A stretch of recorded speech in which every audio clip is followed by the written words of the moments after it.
Hey everyone, welcome back to the Haunted Corner. I'm Ashton, and today I have a spooky place to tell you about a reportedly haunted elementary school located in Iowa. It's called Farrar Elementary School, and it's pretty well known in the paranormal community. There's a book that I read about the school written by Richard Estep. It's called A Haunting at Farrar. The other sources will be listed on the blog post, which I will link to in the show notes. Let's get into it. In a remote part of Iowa, about 30 minutes out of Des Moines, sits the remnants of the 17,000 square foot Farrar Elementary School. It served the youth of the community for 80 years before closing its doors in 2002. Farrar town developed in early 1902 when the railroad reached the region. Not long after that, the population of the region grew, leading to a post office being established in 1904. The growing population prompted the community to build a school. In 1919, a man by the name of C.G. Geddes donated 6 acres of his land for the purpose.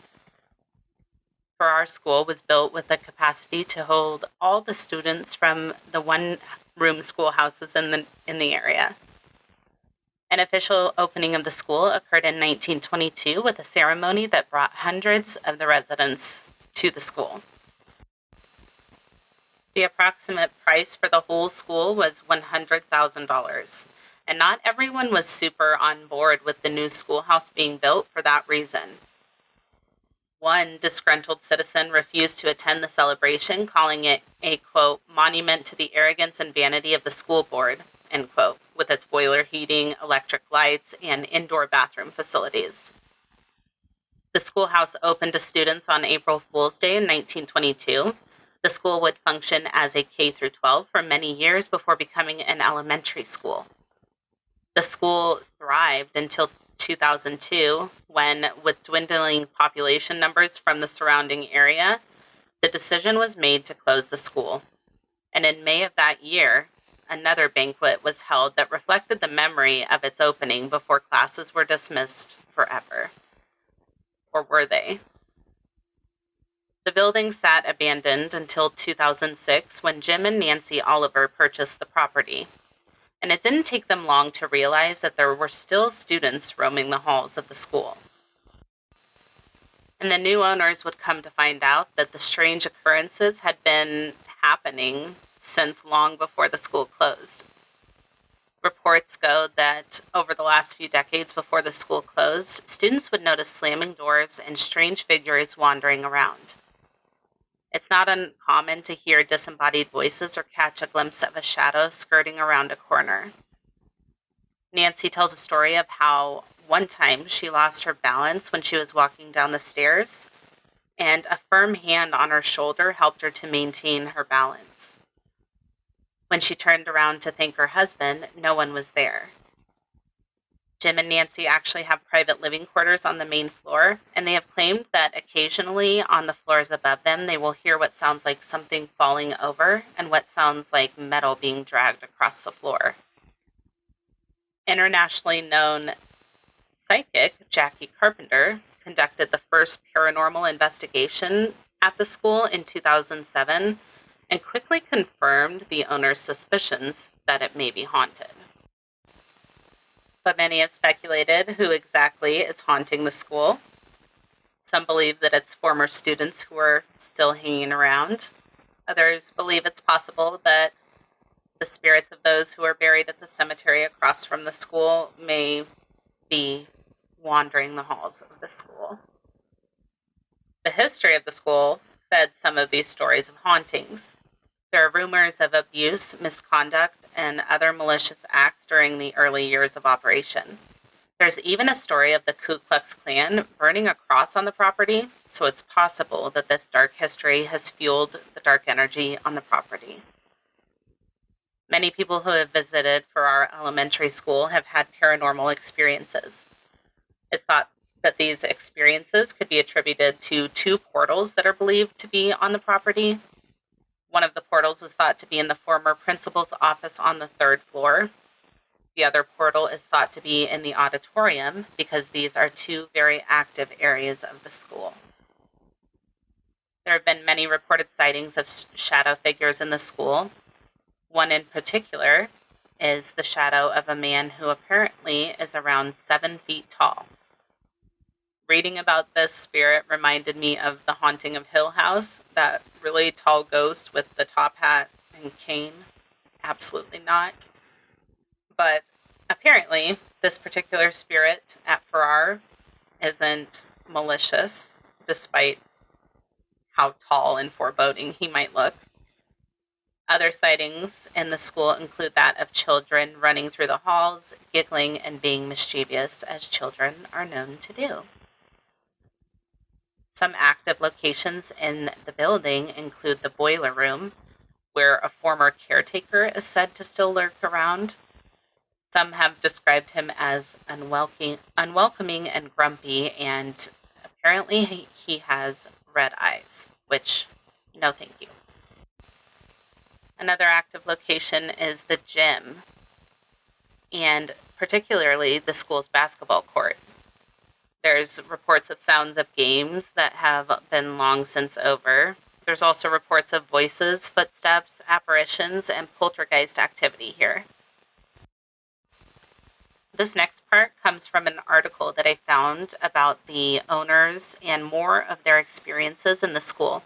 It's titled "Old School Building in Farrar Offers Lessons in the Paranormal." It's from the Des Moines Register, and it's by Melanie Leichsholt. And it reads, quote, "School's out forever at the former Farrar School, but its owners and their guests are getting an education in the paranormal. Nancy Oliver sometimes had dreams in which she lived in a spacious building that sported a stage. Those came true in late 2006 when she and her husband Jim purchased this 3-story, 17,000 square foot school in this rural Polk County community. The school had been shuttered since 2002, but the couple quickly settled into their living quarters on the first floor and began renovations. Then the odd experiences started. A voice reminding Nancy Oliver to turn off the bathroom light, a steadying hand on her shoulder while she was climbing one of the school's several stairwells, the shadowy shape of a little boy on the gymnasium stairs. Things just got weirder when a psychic, Jackie Carpenter of nearby Maxwell, pulled into the drive and asked if she could communicate with a ghost she said was inside. Quote, "I've always felt comfortable here," Nancy Oliver said, but it's a good thing she and her husband are a bit skeptical. Well, we really need to be, or we'd just be seeing things left and right. Their dog, appropriately named Boo, doesn't seem to buy any of it, Nancy Oliver said, but their previous pooch sometimes seemed to bark at things that they couldn't see. Carpenter and other visitors have captured audio and video recordings of odd noises, voices, and images at the site, which was part of a farm before the school opened in 1922 and is across the road from a cemetery. "The one thing we do know is something is happening," Carpenter said. But investigators sometimes find logical explanations for what they see, hear, and feel. "It's all subjective. What do you believe? What are you willing to believe?" she said. Brave souls from around the Midwest can arrange to camp overnight inside the school's echoing walls. Carpenter hosts evening open houses, and there are daytime tours for those who don't want to be around when the sun goes down.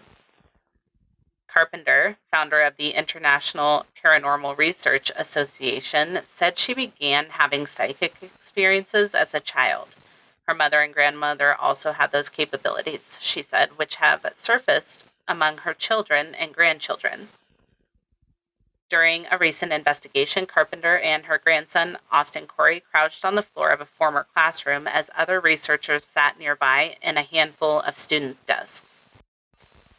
Carpenter said she sensed a girl was present, and then another spirit she referred to as Frank, who apparently liked to steal the show during past investigations. Quote, "Let the little girl come forward," Carpenter said. She asked if the spirit would answer some questions by lighting up an electromagnetic sensor. Carpenter asked the spirit if it was a male. No response. When she asked if it was a female, the reader's red light glowed. Then she told the spirit she wanted to know its age.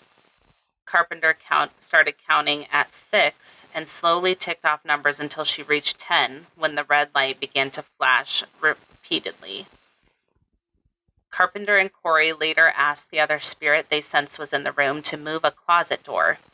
The door didn't swing. Carpenter said the apparent interaction with the girl was interesting, but she couldn't accept it without some other evidence. Quote, "This is fun, but we don't know what we're messing with," she said.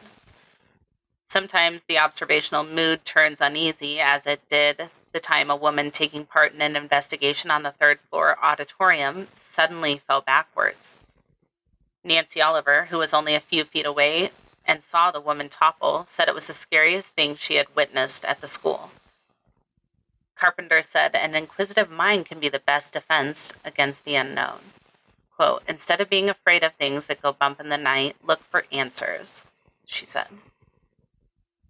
And that is the story of Farrar Elementary School. And apparently, very haunted location. What do you guys think?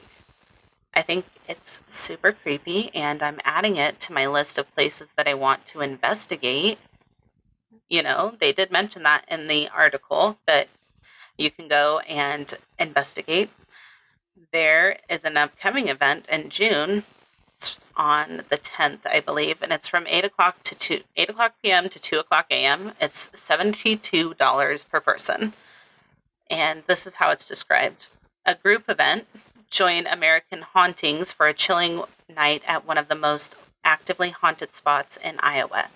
Spend the night looking for the ghosts of this former schoolhouse during a private event when you can find out if the place is as haunted as so many people claim. Will you come face to face with one of the forgotten students or staff members of the old school? This is your chance to find out. Thanks for tuning in today. I hope you enjoyed the episode. I have some big stuff coming for you guys. I'm excited for Thursday's episode. I'm down a rabbit hole right now that you guys will find out about very shortly, and I'm really excited.